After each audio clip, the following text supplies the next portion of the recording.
It started on a quiet Tuesday evening. I had just returned from work and was tossing my jacket onto the couch when a shimmering blue light lit up my living room. Before I could even scream or run, the air in front of me twisted, and out stepped a girl. Not a human girl. She had lavender skin that shimmered like moonlight and large eyes that glowed softly like two tiny galaxies. She couldn't have been more than 4 feet tall, and yet there was something oddly calm about her, like she knew exactly what she was doing here. "Hello," she said in perfect English, tilting her head politely. "I am Ilari. I have been assigned to you." I blinked. "Assigned? What do you mean?" She looked down at a glowing device on her wrist, tapped it a few times, then looked up. According to Galactic Regulation 102b, all registered Earth humans must be paired with a mate before the next lunar cycle. You, human Noah Carter, have been flagged as unpaired. So, she gestured to herself, "I have been assigned to you." My brain short-circuited.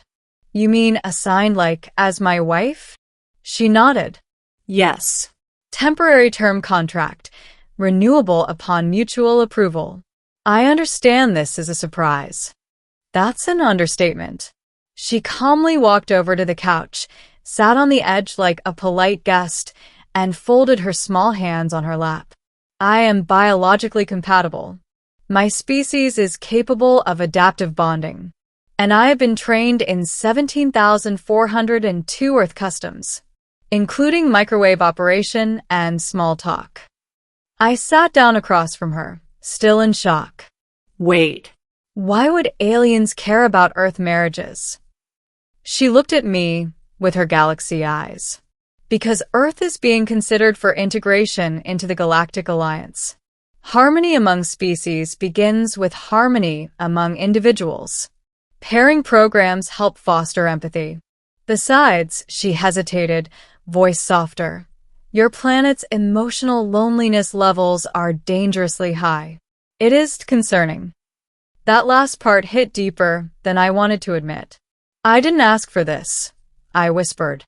"No one ever does," she replied gently. "But sometimes companionship is not about asking. It's about accepting." Over the next few days, Ilari made herself comfortable in my apartment.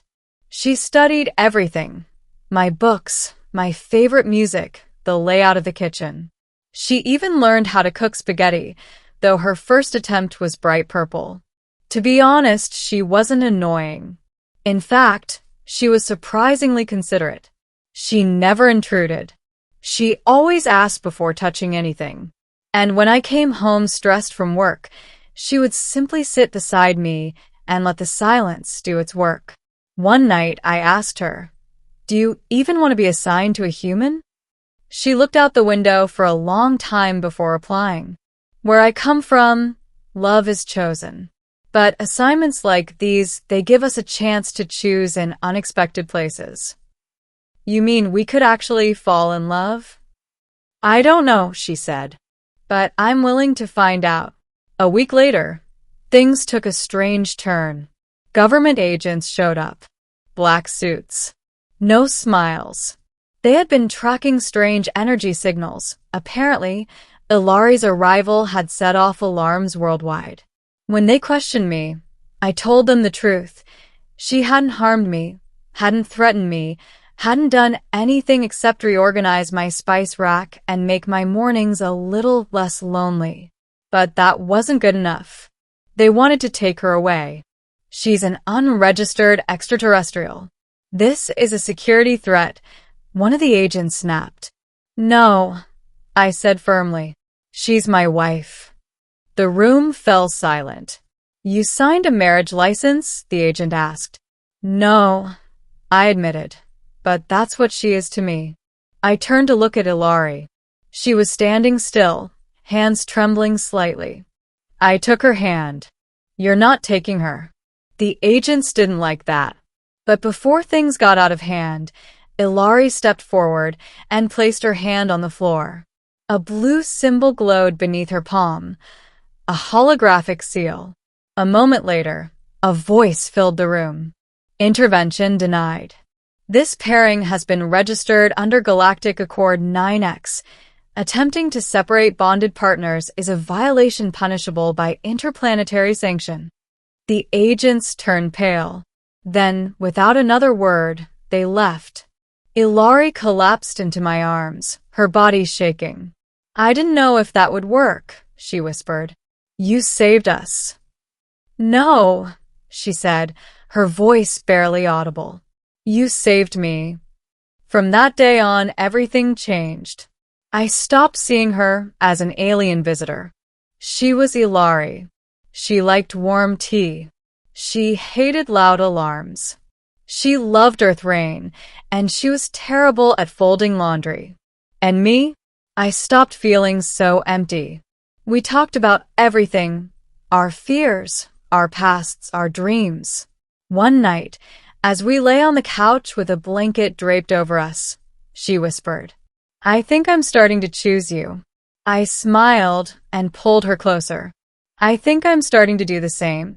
3 months later, she received a message from her people. Her assignment was complete. She had the option to return home. I tried to be strong. I told her she should go if she wanted to, that I'd understand. That night, I found her sitting outside, staring at the stars. I could go back, she said. Resume my life. My duties. You should do what makes you happy. She looked at me, tears in her galaxy eyes. You do. We got married the next day. Officially. Earth papers and all. Because sometimes love doesn't come the way you expect. Sometimes it arrives in a beam of blue light and says, I've been assigned to you.